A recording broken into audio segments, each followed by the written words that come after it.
Est-ce que la W15 de Mercedes était légale? Est-ce qu'elle est légale cette voiture du côté de chez Mercedes?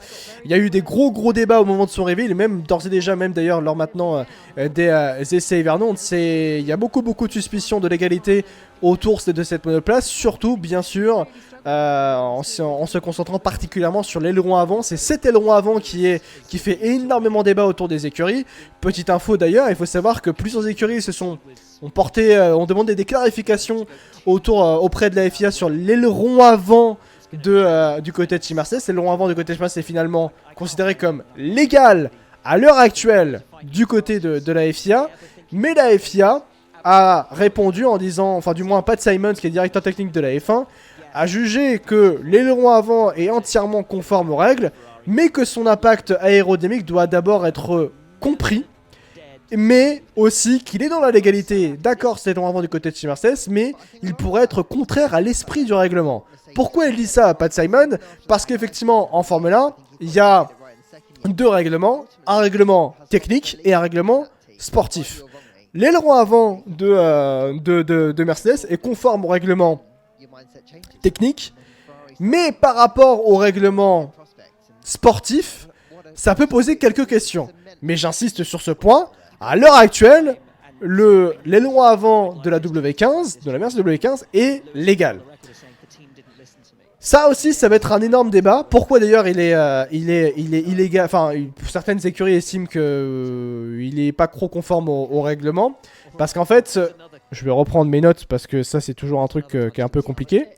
Bougez pas. Toi tu saurais expliquer vulgairement ou pas? Pas du tout.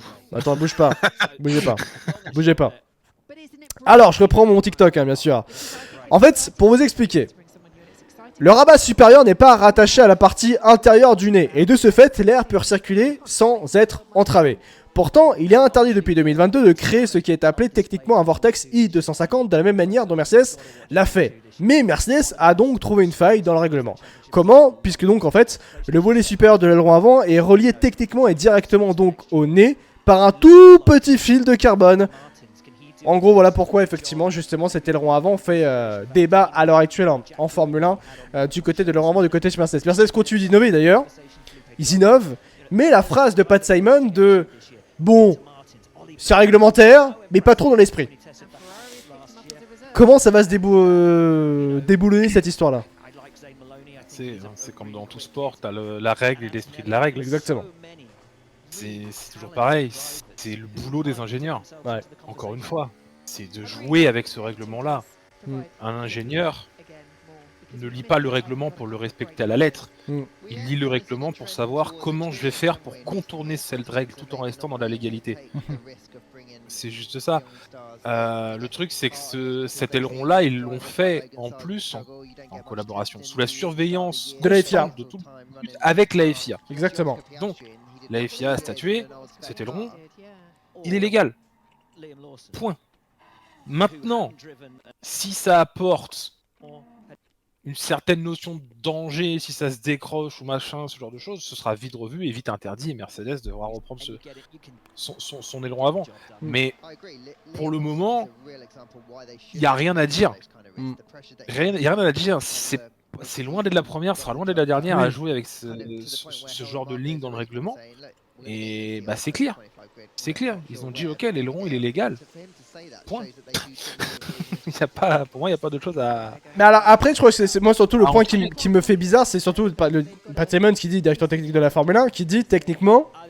Enfin, techniquement c'est ok, mais l'esprit il est pas bon. En fait, cette phrase elle veut tout et rien dire. Ça veut dire réellement, bon, du point de vue du règlement sportif, c'est peut-être anti-fair play, d'une certaine manière. Et surtout, comme le dit Vincent des Alpinistes dans le chat, ça va produire un gros tourbillon qui perturbe la voiture suiveuse. C'est ce fameux vortex Y250, pardon. Et en fait, ce vortex Y250, c'est ce qui est de nouveau créé par Mercedes. Et pourquoi il a été banni effectivement ça a été banni cette création de vortex Y250, c'est parce que ça crée une grosse production d'air sale. Et ce qu'on voulait effectivement enlever justement avec cette nouvelle ère de la Formule 1 et cette nouvelle génération de Formule 1, c'était forcément la production d'air sale pour permettre à toutes les voitures de mieux se suivre. Sauf que là maintenant, bah on a trouvé chez Mercedes une manière de recréer forcément ce vortex Y250 qui amène énormément de gains d'appui forcément et qui colle la voiture au sol, qui amène énormément de points d'aéro. Bah, c'est si réellement Mercedes en tire un énorme gros avantage comme le dit Vincent dans le chat, bah ouais réellement je pense que il y aura des nouvelles directives qui vont être données par la FIA du point de vue sportif. Après, non mais voilà, après, là on est le 22 février 13h25, cet aileron est illégal, point. Ouais. Rien n'interdit à la FIA demain de revenir, de dire en fait les gars vous enlevez tout. Ouais. C'est con, mais c'est comme ça qui marche quoi, tu vois. Donc c'est pour ça. Là, sur un plan de présentation, de plan de ce que tu veux, il est légal. Ça se trouve que là, en conditions réelles de séance d'essai en piste, on trouvera des choses qui feront que ils n'auront pas le droit d'utiliser ce système-là. Ouais. Simplement. Parce qu'on va dire que voilà, ça crée un vortex et ça crée de l'air sale qui du coup va déstabiliser la voiture à l'arrière, je suis d'accord. Il y a une époque aussi où Mercedes avait aussi fait beaucoup débat, fait beaucoup parler durant les séances d'essai. Ce volant magique, ce DAS, ce système DAS aussi, où on s'est dit c'est quoi ce bordel. On s'est dit c'est quoi ce bordel, et là encore une fois tu vois ça a joué avec la légalité, c'était parfaitement légal, tu vois, ils étaient libres pas de l'utiliser, et pourtant ça a quand même aussi beaucoup gueulé. Alors certes ça n'avait pas d'impact sur les voitures suiveuses, je suis d'accord, là on parle vraiment d'un aspect aéro, mais voilà, c'est légal, point, et ça sera peut-être illégal la semaine prochaine, on ne le sait pas. Ouais. Mais pour le moment, tant qu'on le décrète que c'est ok, ce sera ok pour eux. Maintenant, est-ce que c'est aux écuries de se dire putain vite, faut vite qu'on se planche sur ce système-là parce que ça va être incroyable pour nous aussi, on va gagner de l'appui, et que du coup, on se retrouvera peut-être avec ce système-là avec des écarts à encore une fois 1 seconde 5, 2 secondes parce que tu pourras plus suivre la voiture devant toi. Je sais pas. L'ingéniosité, faut la saluer. Maintenant, les conséquences en piste, faut pas non plus que ça prenne des proportions démesurées et que ça ternisse un petit peu le spectacle en piste. Ouais, c'est clair. Un petit peu le message dans le chat. Pour l'aileron, j'ai vu que c'était ok, mais apparemment, ils n'étaient pas spécialement attachés et créent une perturbation interdite. Donc, les conséquences peuvent amener donc à l'illégalité. C'est ça, effectivement, Eric, dans le chat, qui peuvent être problématiques. C'est pour ça qu'on dit qu'à l'heure actuelle, il n'y a pas de problème. Mais quand on va arriver au premier Grand Prix de la saison, ou même à la fin du premier Grand Prix de la saison, et qu'on verra le gain que ça va créer et les perturbations que ça va créer, forcément, là, effectivement, la FIA pourra potentiellement sévir. Valtteri Bottas, 1:32.401, quatrième temps pour Valtteri Bottas en pneu C3, avec cette immonde steak. Vous savez quoi, déjà on ne dit plus steak, on dit Sauber. Faut que je m'engage à dire Sauber parce que j'ai pas envie de mettre en avant une telle marque tout simplement. Donc on va dire Sauber. CTLM, voilà exactement, CTLM, voilà, on va dire ça, on va dire CTLM, ça ira mieux. Voilà, tu vois, si tu me dis CTLM, déjà là je m'accorde mieux avec cette voiture, ça ira mieux. Alors qu'Hamilton rentre au pit d'ailleurs, justement par rapport à... on parlait justement de la W15. C'est un très bon move de Mercedes sur le coup, mais il devra être banni car sinon on va retrouver des F1 peut-être incapables de se suivre et batailler. Peut-être. En fait, être banni, je sais pas. Parce que je trouve que c'est joué avec le règlement en fait techniquement. Et en fait moi c'est ce qui me dérange beaucoup avec le règlement technique et le règlement sportif. C'est tellement vague parfois. Genre il y a la règle et l'esprit de la règle. En fait, le truc c'est ça, c'est qu'après, enfin bon, c'est pas un aileron, c'est qui va permettre à Mercedes de gagner avec. Oui, devenir champion du monde, oui, bien sûr. Mais voilà, tu vois, il peut y avoir des innovations qui t'apportent un gain tellement important que ça va être interdit justement pour ne pas froisser et éliminer toute concurrence en fait une fois en piste. Ça s'est déjà traduit par le passé, ce genre de choses, tu vois, où justement tu peux avoir des innovations absolument incroyables, mais il faut qu'elles soient aussi ok niveau sportif, tu vois, même pas niveau règlement sportif, niveau sportif, parce que bon, Red Bull par exemple serait, je pense, capable d'apporter quelque chose d'absolument incroyable sur sa voiture, et limite qu'on se retrouve avec des grands prix où ils mettent un tour à tout le monde. Ouais. Mais au final, c'est pas l'objectif.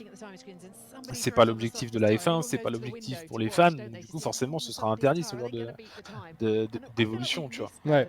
Donc c'est pour ça que oui, c'est jamais simple de se dire oui, il y a la règle et l'esprit de la règle. Alors, la règle et l'esprit de la règle, oui, dans d'autres sports, ça peut, voilà, foot notamment, t'en parles beaucoup de ça, de la règle et l'esprit de la règle. Bon là en F1, voilà, c'est autre chose. Bah voilà, tu vois, par exemple, là en F1, bon, c'est autre chose. D'ailleurs, elle devient quoi la VAR? En Formule 1? Bon, je sais pas, elle a jamais Ouais. existé, semble-t-il. Hein. Hein? Si quelqu'un la connaît, Oui, cette ça VAR, n'hésitez pas. Hein, Ben Sulayem qui arrive et qui fait on va mettre la VAR en Formule 1. Semblera-t-il, on attend toujours. Voilà. Donc, après la question, est-ce que cet aileron va apporter un gros avantage à Mercedes, nous demande Azalé dans le chat. C'est le but. C'est le but, et c'est pour ça d'ailleurs qu'on parlait justement de la Mercedes tout à l'heure, mais on disait, oui, il y a beaucoup d'éléments quand je suis sur la monoplace, c'est un nouveau concept d'ailleurs sur la Mercedes, un nouveau concept de A à Z, on a appris de ses erreurs enfin du côté de chez Mercedes, surtout avec le retour de James Allison qui a remis un petit peu de l'ordre au milieu du village, on va dire ça ainsi. Et donc avec ce nouveau concept, il y a cette ingéniosité, il y a cette innovation autour de l'aileron avant. C'est le but de justement, en fait c'est le concept global, c'est le package global qui amène justement et qui complète effectivement l'effort qui peut y avoir mis, qui peut être mis forcément par rapport à cet élan avant. Baron Rosso dans Check, mon opinion qui ne vaut peut-être rien. Toute opinion est bienvenue bien sûr, Baron. Selon moi, si Mercedes est au point de trouver un artifice pour recréer quelque chose qui est censé être banni comme le Vortex Y250 avec l'aileron avant, c'est que l'écurie ne maîtrise pas bien l'effet de sol concrètement. Contrairement à Ferrari qui a une voiture qui semble basique ou Red Bull. Est-ce que tu es d'accord avec ça? Je comprends son avis parce qu'il est, pour le coup, c'est très intéressant. Hein, parce que peut-être que le fait de créer cette chose-là prouve que justement ils comprennent pas encore réellement tout ce qui se passe en termes de fonctionnement des concepts à l'effet de sol. C'est une opinion qui peut se partager, effectivement. Ouais. On les a vus, encore une fois, un peu à l'instar de Ferrari aussi l'année dernière. C'était les dernières, tu vois, qui avaient vraiment des problèmes justement avec cet effet de sol.